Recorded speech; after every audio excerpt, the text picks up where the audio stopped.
It's graduation season, and it's a time that soon-to-be newly minted undergrads are pounding the pavement looking for their first job. It's also a time that I get lots of calls from friends and colleagues asking me to talk to their son, daughter, niece, nephew, whomever in their life is at this point, about a career in communications, PR, or starting your own business.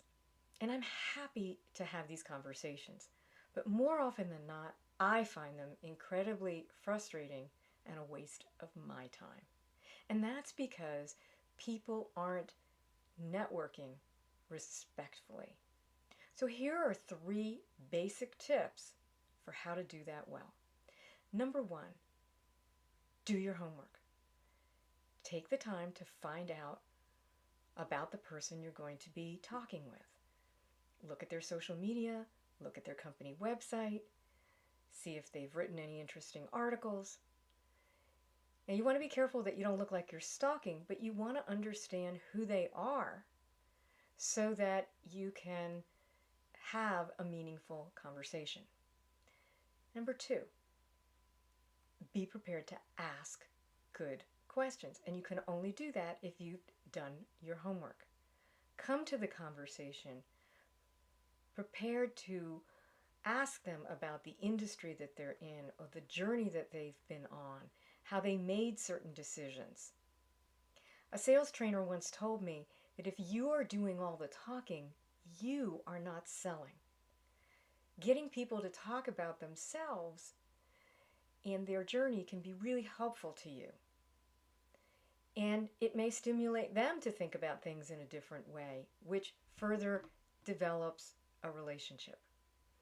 And lastly, say thank you. I can't tell you how many times I have spent hours with people never to receive a thank you. They may thank me at the end of the interview, but it's really important to follow up and to do it quickly within 24 hours, to send an email, again thanking them for their time and highlighting something about the conversation that was meaningful to you, that was useful to you, and that you appreciated their time. And you might want to follow up once you do get that job, or you do connect with someone that they suggested that you talk with, and just let them know how that went. Unfortunately, people who send thank you notes stand out because it doesn't happen enough.